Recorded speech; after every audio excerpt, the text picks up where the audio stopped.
Hace un par de días, creo que varios de nosotros hemos escuchado este anuncio. Fue un anuncio oficial de la Iglesia Bíblica Trinity que informaba que su predicador principal, es decir, el pastor Steve Lawson, había sido depuesto de sus cargos ministeriales debido a que él mismo confesó haber tenido una relación inapropiada con una mujer, en otras palabras, por inmoralidad. Y es lamentable escuchar de casos como estos, de hombres que eh, han servido en el ministerio y al Señor por tantas décadas y que sus ministerios han bendecido tantas vidas de tantas personas, incluso de muchos países, y que un pecado de inmoralidad sexual mine su testimonio y destruya su familia y su reputación, igual que pasó hace algunos años con el famoso apologeta cristiano Ravi Zacarías, ¿verdad? Y desde luego, pues debido a su renombre y ministerio, esta noticia ha creado mucha conmoción, diversas opiniones, diversas respuestas, y hay quienes juzgan, señalan, critican, pero creo que la labor de nosotros como cristianos es primero examinarnos a nosotros mismos y en segundo lugar reconocer la gravedad del pecado y su capacidad para destruir y sin disminuir esas consecuencias, pues a la vez humildemente que oremos por su arrepentimiento y por la restauración de su vida y la de su familia. Parte de esa restauración, pues cuando se trata de una iglesia bíblica y de sana doctrina, desde luego involucra la disciplina eclesiástica, que es guiada por principios bíblicos claramente establecidos en la palabra de Dios. Y quisiera que recordemos que estos dos casos que acabo de nombrar son de hombres no con un conocimiento superficial de la palabra de Dios, sino que han servido por décadas, han estudiado la Biblia y la conocen. Son hombres que ostentan tener un amplio conocimiento bíblico, incluso reformado. Y ambos se sentaron, podríamos decirlo, en conferencias con R.C. Sproul, y sus ministerios son acreditados por estar comprometidos con la palabra de Dios. Pero quisiera que al acercarnos a este pasaje que vamos a estudiar hoy, reflexionemos en esto. Si hay alguno de los que estamos aquí que sea inmune o esté exento de caer en algún pecado de inmoralidad sexual. No importa si somos mujeres, si somos hombres, si somos nuevos en la fe, si llevamos años sirviéndole al Señor, si somos solteros, casados, cristianos de a pie, o si somos ministros, misioneros, pastores, predicadores, diáconos. Este es un pecado que está a la puerta de cualquiera de nosotros, listo para acabar con nuestras vidas y con nuestro testimonio. Bien dijo un predicador contemporáneo, el hombre más sabio de la Biblia cayó en el pecado sexual, el hombre más fuerte de la Biblia cayó en el pecado sexual, y el hombre más piadoso de la Biblia cayó en el pecado sexual. Para mí, quiero que ustedes piensen eso conmigo, para mí pensar que estoy libre de caer en este pecado es pensar que soy más sabio que Salomón, más fuerte que Sansón y más piadoso que el rey David. Nuestro pasaje se encuentra en Deuteronomio 22, versículos 22 al 30. Les pido que por favor abran sus Biblias allí. Y es titulado Vete y no peques más, del juicio por la inmoralidad a la gracia. Y hace 15 días con el pastor Javier estuvimos viendo el pasaje anterior que va de los versículos 13 al 21, y toda esta sección de los versículos 13 al 30 en nuestras Biblias está titulada Leyes sobre la castidad. Y ese título obviamente es un título agregado por los editores de nuestra Biblia Reina Valera, y no es inspirado, pero resume muy bien lo que es el significado del pasaje. Allí veíamos la importancia de la castidad y de la virginidad en Israel, y recordábamos que la pureza sexual no es un asunto solamente para las mujeres. De acuerdo al contexto cultural de Israel, la virginidad era de suma importancia primordialmente para las mujeres, pues la promesa mesiánica del Salvador era que iba a venir por medio de la simiente de la mujer, como veíamos ese día, no por medio del hombre. Pero no se limita solamente a ellas. Es que nuestro Dios exige y demanda pureza sexual en pensamiento, palabra y obra de todo su pueblo, sin importar su sexo, estado civil, contexto social, cultural o cualquier otra particularidad en la que podamos pensar. Y esto siempre ha sido así, nunca ha cambiado y nunca va a cambiar.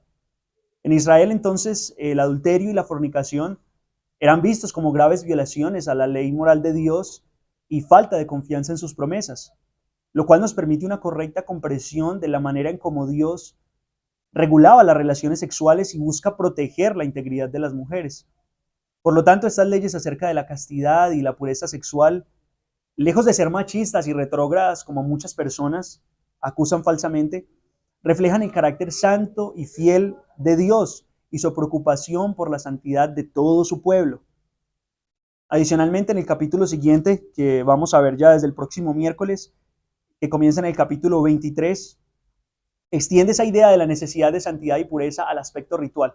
Es decir, Dios demanda pureza en el sentido sexual y ritual, o en el caso de Israel, y demanda que su pueblo se aparte de todo tipo de contaminación en esos dos aspectos. Y este es en el contexto pues, en el que se encuentra nuestro pasaje. Y de manera general, nuestro pasaje enfatiza la pureza sexual y la santidad en el matrimonio en cada estado, casado, comprometido o soltero, dándonos leyes y castigos al respecto con el fin de proteger la integridad en las relaciones matrimoniales. De esta manera, quien quebrantara esta pureza demandada por Dios, que es de tanta importancia para él y refleja sus atributos de santidad y fidelidad, sería condenado en consecuencia. Nuestras divisiones van a ser 4, versículos 22 al 24, castigo para los adúlteros, versículos 25 al 27, castigo para el violador, 28 y 29, castigo para los fornicarios, y en cuarto lugar, prohibición de profanar el lecho paterno, el versículo 30. Así que les pido que me acompañen a leer los versículos 22 al 24. Si fuere sorprendido alguno acostado con una mujer casada con marido, ambos morirán. El hombre que se acostó con la mujer y la mujer también. Así quitarás el mal de Israel. Si hubiere una muchacha virgen desposada con alguno y alguno la hallare en la ciudad y se acostare con ella, entonces los sacaréis a ambos a la puerta de la ciudad y los apedrearéis y morirán. La joven porque no dio voces en la ciudad y el hombre porque humilló a la mujer de su prójimo. Así quitarás el mal de en medio de ti. Estos 3 versículos iniciales son implicaciones del séptimo mandamiento que está dado en Éxodo 20:14, que dice, no cometerás adulterio. Pero textos como Levítico 18:20 y 20:10 también reiteran esta misma prohibición, y voy a leerlos para ustedes, no vamos a ir allá. Levítico 18:20 dice, además no tendrás acto carnal con la mujer de tu prójimo, contaminándote con ella. Y 20:10, si un hombre cometiere adulterio con la mujer de su prójimo, el adúltero y la adúltera indefectiblemente serán muertos. Como dijimos antes, este primer caso sobre el adulterio tiene 2 casos en los cuales se da. El primero es adulterio con una mujer casada y adulterio con una mujer desposada o comprometida. Y como veremos más tarde, en el contexto de Israel en el antiguo pacto, que es diferente a nuestro contexto actual, el compromiso o el desposorio era un pacto prematrimonial legalmente vinculante, y por eso el castigo sobre la inmoralidad de una mujer comprometida era el mismo al del adulterio de una mujer casada. Entonces, el versículo 22 habla sobre el adulterio de una mujer casada, es decir, el adulterio como nosotros comúnmente lo conocemos, es decir, relaciones sexuales entre una mujer casada y un hombre diferente a su esposo, sea este último casado o no, y viceversa. Puede ser adulterio de un hombre o de una mujer. Este texto nos presenta el caso de la mujer. De acuerdo al lenguaje de nuestro versículo que comienza diciendo, si fuere sorprendido alguno, podríamos pensar inicialmente que se trata solamente de un acto hallado en flagrancia, es decir, que alguien más de entre el pueblo de Israel supiera de un hombre y una mujer que estuvieran en ese momento en el acto mismo de adulterio e inmediatamente acudiera a las autoridades de Israel como testigo a denunciarlos. Sin embargo, de acuerdo al principio dado en Deuteronomio 19:15, que estudiamos hace un par de semanas, voy a leerlo. Deuteronomio 19:15 dice, no se tomará en cuenta un solo testigo contra ninguno, en cualquier delito ni en cualquier pecado, en relación con cualquier ofensa cometida. Solo por el testimonio de 2 o 3 testigos se mantendrá la acusación. Entonces, de acuerdo a esto, también podemos hablar de un adulterio cometido y hallado posteriormente, sean días, sean meses. Entonces debemos reconocer, y esto es algo que vemos en nuestra sociedad a diario, y es que ni el pecado ni el crimen siempre son descubiertos en flagrancia, es decir, inmediatamente en el momento que se cometen, y mucho menos cuando se trata de inmoralidad sexual. Aclaro esto porque si interpretamos ese versículo así, como que solo fuera válido el castigo o el juicio a la falta cometida en el momento, nos conduciría no solo a grandes problemas teológicos con el resto de la Biblia, sino a incoherencias legales, que sabemos que la vida y la ley no funciona de esta manera. Solamente por dar un ejemplo, en nuestro contexto actual, pensemos en ladrones de carros o en apartamenteros. Ellos normalmente actúan en la madrugada, donde y cuando nadie los ve. donde no hay testigos, en lugares y calles que están solas, sin iluminación y donde pueden hacer de las suyas. Pero si una persona ve o una cámara graba el crimen y el criminal es capturado solo después de días, semanas, meses o incluso años, sería absurdo, ilógico que el culpable o incluso su abogado objetara diciendo que porque él no fue hallado o capturado en el momento, entonces debía ser libre, incluso teniendo la evidencia al frente. Por tanto, queda claro que tanto bíblica como legalmente no es indispensable hallar al culpable, en nuestro caso, al inmoral en flagrancia. Con esto dicho, ahora podemos pasar a considerar el castigo, en este primer caso de adulterio, que es la muerte de ambos. Y también la razón de dicho castigo, que es exterminar el mal de la inmoralidad del medio del pueblo. Si consideramos el castigo y sobre quienes recae, es evidente la justicia y la equidad divinas. Ambos debían morir y no solamente la mujer. Por lo tanto, en la ley de Moisés, que en últimas es la ley de Dios, hombres y mujeres somos moralmente responsables, de igual forma y sin distinción alguna, ante las demandas divinas de castidad y pureza sexual. El argumento de las personas que hablan de la Biblia y particularmente del Antiguo Testamento o de la legislación mosaica da aquí en el Pentateuco como siendo machista, cae por su propio peso y evidencia que la ignoran en su totalidad, no la consideran de manera seria e imparcial.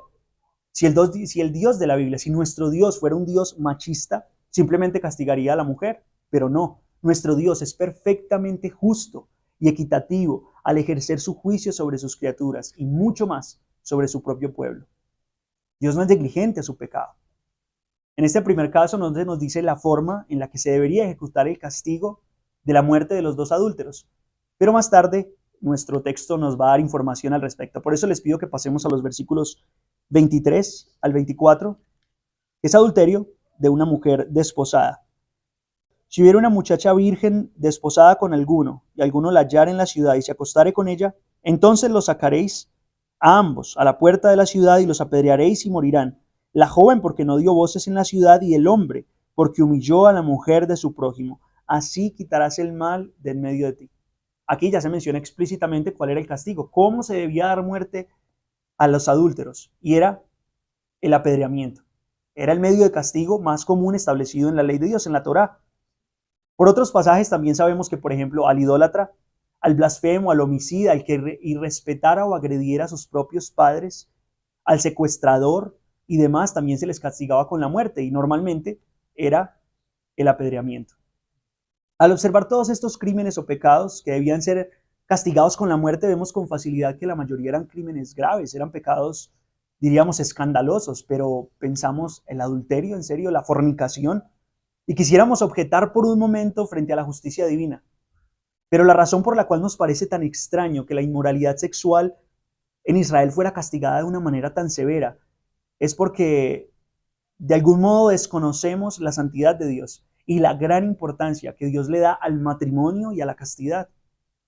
Siempre que pensemos en la seriedad del pecado, debemos pensar en la dignidad de aquel a quien el pecado afrenta, es decir, a Dios, y al considerarlo así, ninguna consecuencia nos va a parecer exagerada. No sin olvidar que nosotros actualmente no estamos regidos por estas leyes que hacían parte del antiguo pacto en Israel, pues Cristo inauguró un nuevo pacto, el pacto de la gracia en su ministerio terrenal, pero pues de eso lo trataremos más tarde. El objetivo principal del apedreamiento era aplicar justicia y servir como una forma de disuasión al resto del pueblo para evitar que otras personas cometieran esos mismos actos. En el lenguaje de nuestro texto era para quitar el mal, para purificar al pueblo de Dios. Si leemos Deuteronomio 17:7, este establece que los primeros que debían ejercer el apedreamiento eran los testigos. Y esto es muy interesante cuando vayamos a mirar la conexión con el evangelio que vamos a ver al final. Dice Deuteronomio 17:7, la mano de los testigos caerá primero sobre él para matarlo y después la mano de todo el pueblo. Así quitarás el mal de en medio de ti. La idea detrás de esta práctica era que los testigos, quienes habían presenciado directamente el pecado o el delito, debían ser los primeros en lanzar las piedras, y esto tenía varios propósitos. Entre ellos, mostrar el acuerdo con la sentencia y reafirmar la importancia, en este caso, de mantener la santidad y la pureza dentro de la comunidad, dentro del pueblo de Dios. Y como mencionamos al comienzo del versículo 24, pues el apedreamiento usualmente debía realizarse en la puerta de la ciudad porque allí era donde se ejecutaban los juicios y las sentencias, allí era donde se encontraban los ancianos de la ciudad, los jueces. Y pensemos ahora porque aquí se menciona el término adulterio en lugar de fornicación. Les dije algo al comienzo de que es diferente para nuestro contexto. En nuestro contexto, un compromiso se puede disolver con facilidad, podríamos decirlo así. La razón es que en el contexto bíblico de nuestro pasaje, el desposorio o el compromiso, si bien no era un matrimonio como tal, y también podía ser disuelto, era considerado un compromiso matrimonial que los vinculaba ya legalmente a la pareja que se había comprometido. En la cultura judía de esa época, este paso previo al matrimonio se consideraba casi tan serio como el matrimonio, que un delito o un pecado como este acarreaba las mismas consecuencias. Por eso algunas veces la Biblia usa el término adulterio para referirse a la infidelidad conyugal, pero otras veces usa la misma palabra para hablar de relaciones sexuales fuera del matrimonio y también evoca casos de compromiso. Podríamos pensar en el caso de José y María, cuando su vientre se engendraba por el Espíritu Santo para dar a luz al Salvador. Y la respuesta de José solo encontramos en Mateo 1, 18 al 25. Y pues no tengo tiempo para ir a leer todo este pasaje, pero quiero que miremos los versículos 18 al 19. Mateo 1, versículos 18 al 19, para que entendamos esta realidad cultural de la nación de Israel. Dicen los versículos 18 al 19. El nacimiento de Jesucristo fue así. Estando desposada, es decir, comprometida María, su madre, con José, antes de que se juntasen, es decir, antes de que tuvieran relaciones sexuales, se halló que había concebido del Espíritu Santo. José, su marido, miren la palabra que usa, su marido, como era justo y no quería infamarla, quiso dejarla secretamente. ¿Sí notan el lenguaje usado? A José se le llama el marido de María, incluso antes de que estuvieran casados. Y por tanto no habían tenido relaciones sexuales. Y lo que quiso hacer José fue despedirla, es decir, disolver su compromiso para impedir que ella fuera apedreada. Él pudo haberla expuesto públicamente y decir, mi prometida está embarazada, yo no he tenido relaciones con ella, y lo que se debía hacer era lo que decían estos versículos. Él tenía en su mente estos dos versículos 23 y 24 de Deuteronomio, y él no quiso hacer esto. Obviamente todo esto ocurrió mucho antes, o justo antes de que el ángel llegara y le aclarara todo lo que estaba sucediendo y todo lo que Dios estaba haciendo. El versículo 24 de nuestro pasaje termina dando la razón para el castigo de la mujer, así como la del hombre. La razón por la que la mujer comprometida debía ser muerta es porque no dio voces, es decir, ella no gritó, avisando y pidiendo ayuda para ser librada. Entonces, esto quiere decir que fue con consentimiento. No fue una violación, como veremos en los versículos siguientes, versículos 25 al 27, sino que fue una relación sexual con consentimiento por parte tanto de la mujer como del hombre. Y la razón que se da para dar muerte al hombre es que humilló a la mujer de su prójimo. Si recordamos lo que nos decía el pastor Javier en el texto pasado, o en el pasaje anterior que veíamos, al vulnerar la virginidad de una mujer fornicando con ella antes del matrimonio, era una ofensa principalmente para el padre y la familia de la mujer virgen. Pero en este caso ya es una ofensa directa hacia el hombre, con quien esta mujer se había comprometido en matrimonio. Y por eso el castigo es así, como nos lo menciona nuestro pasaje. Imagínense ustedes, en el contexto actual incluso, lo que significaría una ofensa así para una persona comprometida, incluso pensándolo hoy, en una sociedad con tanto libertinaje y con tanta libertad en el aspecto sexual. Y antes de pasar a nuestra segunda división, quisiera citar para que lo tengamos en nuestra mente Proverbios 6, 32 al 33, porque aquí se señala la necedad de caer en el adulterio y las consecuencias. Proverbios 6, 32 al 33 dice, mas el que comete adulterio es falto de entendimiento, corrompe su alma el que tal hace, heridas y vergüenza hallará y su afrenta nunca será borrada. Ahorita pasemos por favor a los versículos 25 al 27, que nos van a mostrar el castigo para el violador. Voy a leer el texto. Mas si un hombre hallar en el campo a la joven desposada y la forzare a aquel hombre, acostándose con ella, morirá solamente el hombre que se acostó con ella, mas a la joven no le harás nada. No hay en ella culpa de muerte. Pues como cuando alguno se levanta contra su prójimo y le quita la vida, así es en este caso. porque él la halló en el campo, dio voces la joven desposada y no hubo quien la librase. Nuestra sociedad está extremadamente deteriorada por el pecado. Este se aplaude, se minimiza y hasta se legaliza, se normaliza. Y principalmente los pecados relacionados a la inmoralidad sexual. Pero la violación no es solo un pecado escandaloso, también es un crimen detestable, es perverso. Acerca de esto, hace un par de años en el Congreso de aquí de Colombia se estaba debatiendo la posibilidad de cadena perpetua para violadores y asesinos de niños, niñas y adolescentes, con la posibilidad de ser revisable después de 25 años, es decir, condenas mínimas de 25 años para violadores y asesinos de niños, niñas y adolescentes, sin posibilidad a disminución o ser negociables antes de 25 años. Lo lamentable es que esta ley solo duró un par de meses activa, porque después la misma Corte Constitucional la declaró inconstitucional.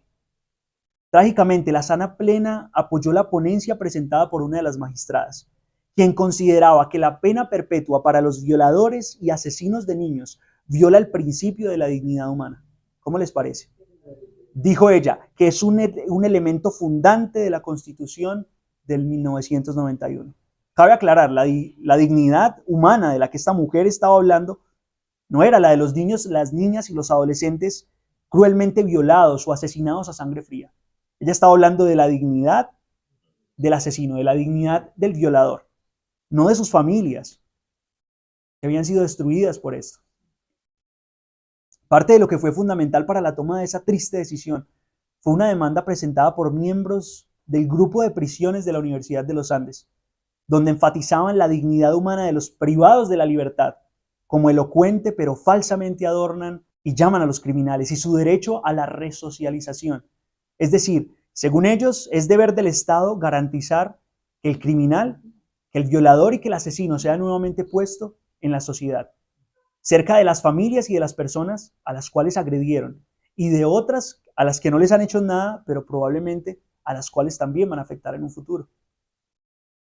Este no es el caso de nuestro pasaje. En nuestro contexto actual, el violador queda vivo y le ofrecen derechos y garantías constitucionales para preservar su vida, incluso después de haber acabado por completo con las vidas de otras personas.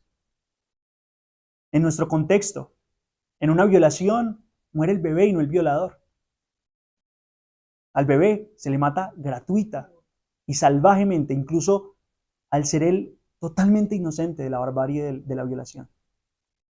Pero gracias y gloria a Dios, porque su perfecta e inmutable justicia y santidad son infinitas y abismalmente opuestas a la patética justicia de los hombres, como tristemente acabamos de ver con estos casos. Nuestra sección, los versículos 25 al 27, entonces, comienzan con una palabra más, que significa pero. Y el propósito de esa palabra es mostrar un contraste. Tanto el pasaje anterior como este nos presentan a una joven comprometida, pero la anterior, del pasaje anterior, de la división anterior, se encontraba en el campo, o en la ciudad. Esta se encuentra en el campo.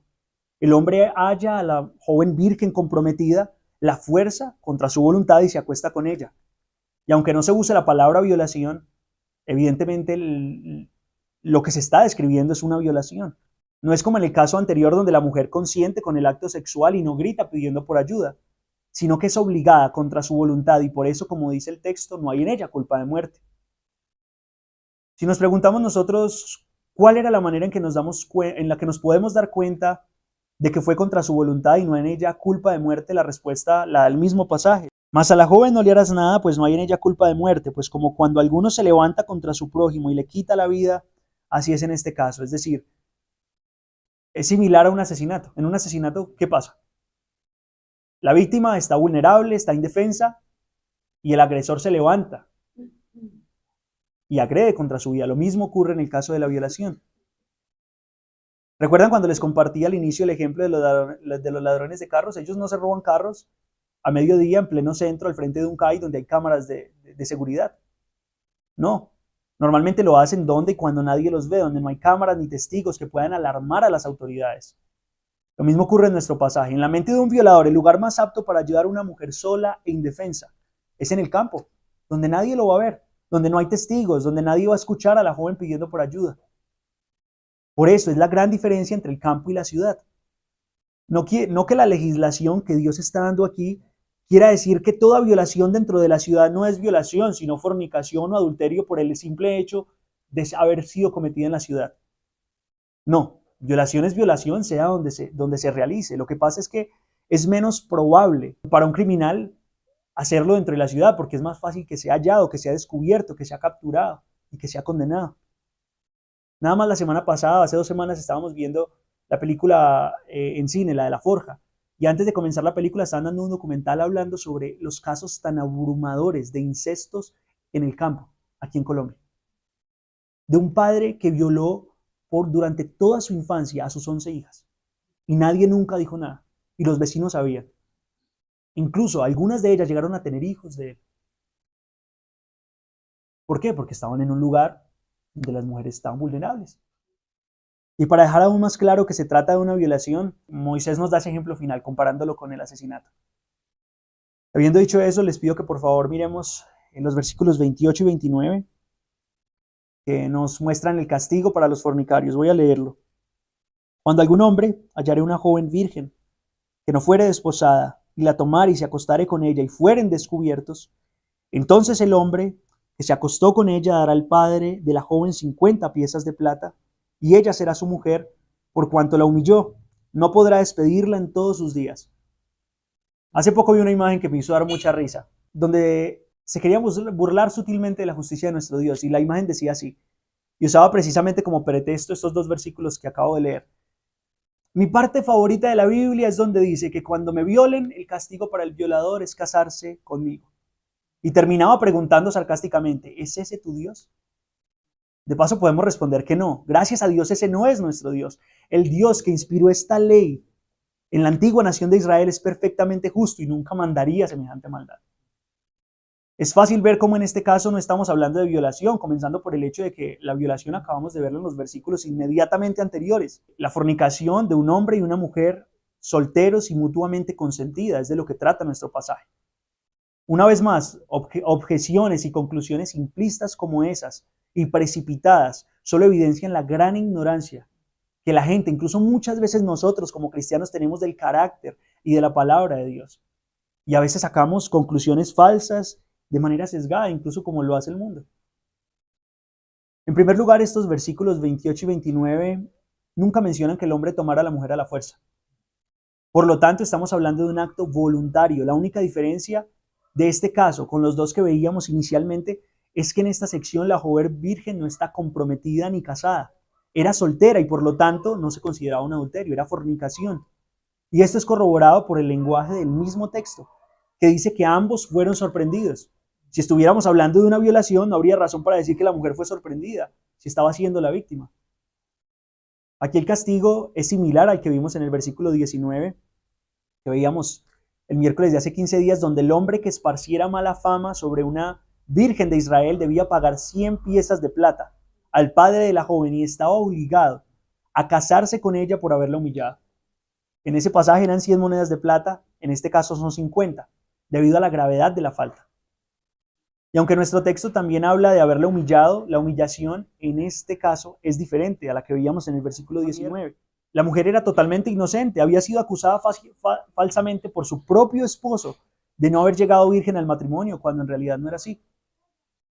En cambio, en este caso, aunque hubiera consentimiento por parte de la mujer, es decir, ella era culpable de haber caído en fornicación, cultural y religiosamente ella quedaba humillada, porque ya no podía casarse con ningún otro hombre.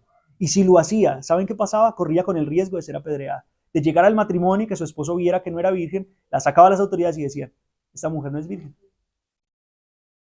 Es algo que ya hemos mencionado en pasajes anteriores, que la virginidad de una mujer antes del matrimonio era altamente valorada y considerada un requisito imprescindible para el matrimonio en Israel. Entonces, al Moisés establecer que si un hombre encuentra a una mujer virgen que no está comprometida y tiene relaciones sexuales con ella, debe casarse con ella y pagar una multa al padre, ahí lo que está haciendo Dios es preocuparse por la mujer, por la integridad y su honor, al asegurarle que este hombre que la engañó le brindara el cuidado y la provisión adecuada, porque al no ser virgen ya no iba a ser tomada por otro hombre. Y más aún, en el contexto de Israel, en el momento en el que esto fue escrito, que es diferente al nuestro, y por eso es necesario explicar estas cosas porque nos van a parecer lejanas y extrañas.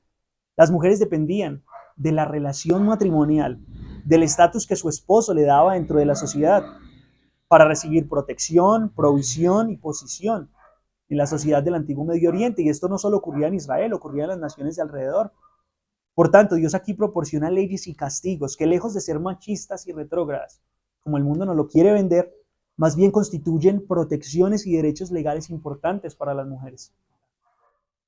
Pensemos en esto: si no estuviera esta ley, la mujer quedaba a su suerte, probablemente embarazada y luego de haber fornicado, con un hijo en camino, vagando de un lugar a otro, teniendo que prostituirse, acudiendo a la mendicidad y siguiendo un camino que iba cada vez peor, que la dejaría a ella en la prostitución, en la mendicidad y a su hijo huérfano.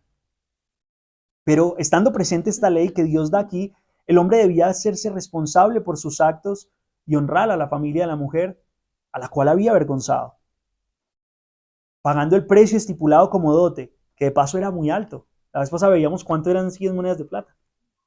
En este caso es la mitad, no deja de ser mucho. Y al hacerlo, evidentemente debía otorgarle todos los derechos a su esposa como esposa y a sus hijos como hijos legítimos, sin la posibilidad de separarse de ella ni de despedirla. Y todo esto, como les digo, corresponde al mandamiento dado en Éxodo 22, 16 al 17, que dice: si alguno engañare a alguna doncella que no fuere desposada y durmiere con ella, deberá dotarla y tomarla por mujer. Si su padre no quisiere dársela, él le pesará plata conforme a la dote de las vírgenes. En ambos casos, engañar a la joven virgen no quiere decir violarla, sino seducirla y perjudicar su castidad antes del matrimonio, antes de tiempo y en contra de la voluntad de Dios. Y si el hombre la sedujo con engaño en secreto, ahora debía casarse con ella en público, a la vista de todos.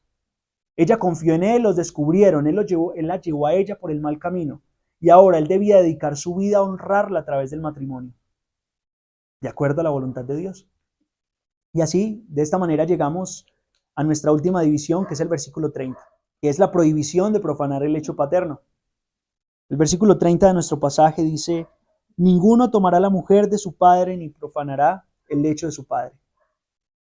Esta prohibición es muy clara, creo que no hace falta ni explicarla, pero Levítico 18, 8, Levítico 20, 11 y Deuteronomio 27, 20, que es un pasaje posterior al nuestro, son contexto bíblico de este mandamiento y nos dan luz en muchas cuestiones. El primero dice: la desnudez de la mujer de tu padre no descubrirás, es la desnudez de tu padre.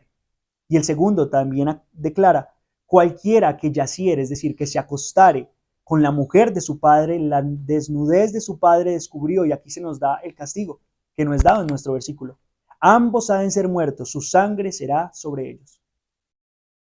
Este texto que les acabo de leer de Levítico 20:11, como les decía, nos muestra el castigo que nos da en nuestro pasaje, y así podemos entenderlo mejor.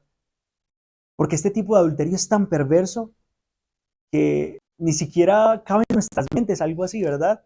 Y finalmente Deuteronomio 27:20 dice: maldito el que se acostare con la mujer de su padre, por cuanto descubrió el regazo de su padre, y dirá todo el pueblo, amén. Vemos que es un mandamiento que se repite 4 veces en el Pentateuco, 2 veces en Levítico y 2 veces en Deuteronomio.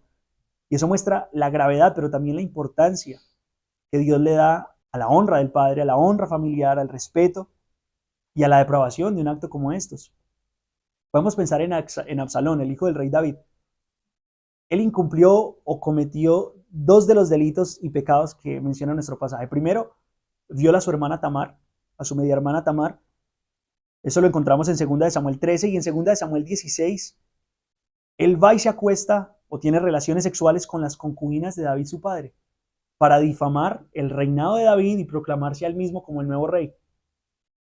Desde luego, esto último constituye parte del juicio de Dios por el pecado de David. Y Dios le dijo: tú lo hiciste a escondidas, yo lo voy a hacer a la luz, donde todos puedan verlo. Sin embargo, este pasaje también evidencia lo perverso y lo deshonroso de ese pecado. Israel debía ser distinto a las demás naciones paganas, donde reinaba la promiscuidad, la idolatría y la inmoralidad sexual. Así que todas estas regulaciones eran únicas, no se encontraban en las otras naciones de Canaán.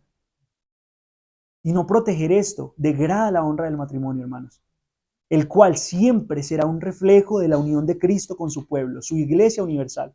Porque un matrimonio como el de Cristo y su iglesia es un matrimonio puro y santo, que tiene una gloria especial, y esa misma gloria es la que debe reflejar cualquier y todo matrimonio terrenal, principalmente los matrimonios dentro del pueblo de Dios como era Israel. Así que todo tipo de inmoralidad dentro o fuera del matrimonio no solo ensucia y deshonra un simple matrimonio terrenal, sino que degrada y mancilla la versión original del matrimonio que todos los demás matrimonios están llamados a reflejar.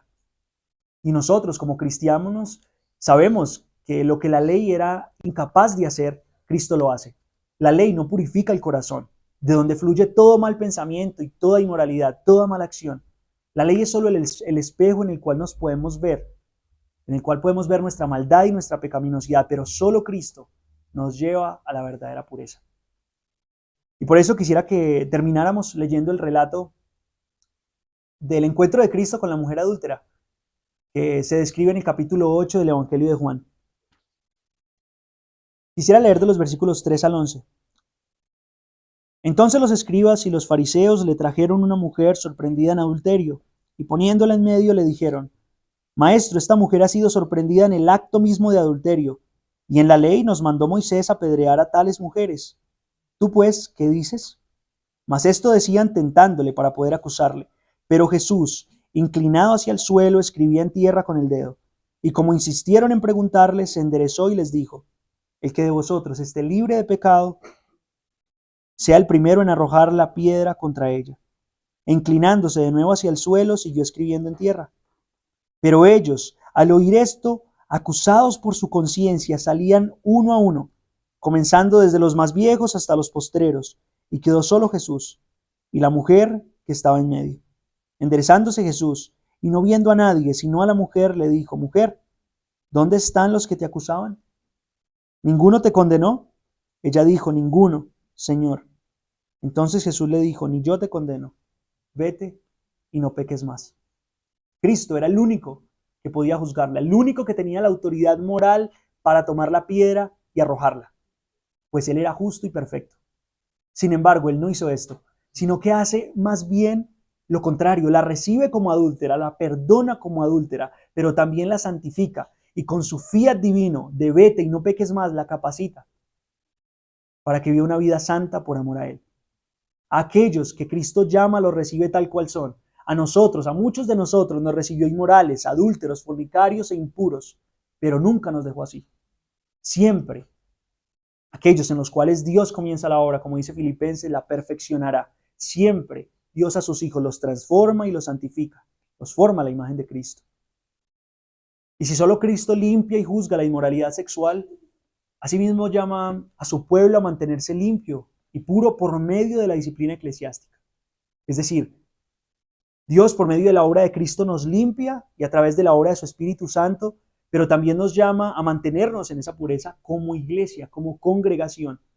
Estos castigos que veíamos en Deuteronomio eran castigos que se ejercían no como familias, eran castigos que ejercía en la nación de Israel como un todo. Sabemos que la pureza sexual que Dios demanda de su pueblo siempre va a sonar retrógrada y anticuada frente a las naciones y las culturas paganas que la rodeen. Israel debía dar testimonio de ser diferente, y mucho más la iglesia como el Israel espiritual y escatológico. Por eso el Nuevo Testamento es claro en dejar normas explícitas para ejercer la disciplina eclesiástica y la remoción incluso de la membresía de alguno de sus miembros por inmoralidad, o como vimos al comienzo en el caso de Steve Lawson, el cese de sus labores ministeriales, incluso siendo pastor, predicador, autor famoso. Y es que la pureza que Cristo demanda a su iglesia no tiene excepciones, es para toda su iglesia, para usted y para mí. Y si es verdad, nosotros ya no estamos bajo esta ley que estamos leyendo en Deuteronomio. De lo contrario, tal vez muchos de los que estamos aquí ya hubiéramos sido lapidados. Estamos bajo la gracia, y como el pueblo de Dios, como iglesia, ya no estamos llamados al apedreamiento como juicio sobre los demás, sino a la disciplina eclesiástica bíblica y a la restauración espiritual del inmoral. Pues Cristo en este encuentro con la mujer adúltera nos muestra un cambio pactual implícito. Por el carácter del antiguo pacto, el apedreamiento estaba bien, pero bajo el nuevo pacto ¿Será que quien peca ahora queda impune? La respuesta que la Biblia da es un rotundo no, pues la disciplina eclesiástica y la excomunión bíblicamente ejercidos por la iglesia son incluso peores que el apedreamiento. Pues si no hay señales de verdadero arrepentimiento, el inmoral es entregado a Satanás. El apedreamiento castigaba y terminaba con la vida física del agresor, pero la excomunión para el pecador no arrepentido es una advertencia de la muerte eterna de su alma si sigue por el camino de la inmoralidad y no se vuelve a Cristo en arrepentimiento y fe. Por lo tanto, con Cristo nos relaja las normas. Por el contrario, en el nuevo pacto vemos un incremento en intensidad. Vemos al mismo Cristo poniendo al pecado en el lugar correcto, en su verdadero contexto, en el corazón como la fuente de todo mal e impureza. Él va más allá de la ley externa e enfatiza la pureza de los pensamientos. Entonces, en los términos de la interpretación que Cristo le da a la ley y a este pasaje que estamos viendo, los actos internos del corazón y los pensamientos constituyen el mismo quebrantamiento de la ley que el acto mismo de fornicación, de adulterio o de violación. Y por tanto son merecedores de ese mismo castigo, muerte eterna y destitución del reino de Dios. La ética del Evangelio es más severa que la ley del Antiguo Pacto, porque los fariseos se consideraban cumplidores de la ley, porque externamente no eran inmorales. Pero Cristo los confronta con el verdadero significado de la ley, y todos se alejan uno a uno, arrojando sus piedras, acusados por sus propias conciencias. En Cristo no es suficiente tan solo el cumplimiento externo, la pureza y la castidad externa, sino también la correcta disposición interna a vivir en mente, en corazón y en acto vidas santas y separadas para la gloria de Dios y por amor a Él, sea como solteros, como casados o en cualquier otro estado que el Señor nos llame. Entonces, si la inmoralidad sexual escandalosa debe ser sometida a la disciplina eclesiástica como medio de gracia, y si la pureza sexual refleja el carácter santo de Dios, y Él demanda esto de todo ser humano, pero mayormente de su iglesia, aquellos que somos creyentes debemos recordar que nuestro cuerpo es templo del Espíritu de Dios, que hemos sido comprados por un alto precio, la misma sangre de Cristo, y por tanto nuestro cuerpo no nos pertenece.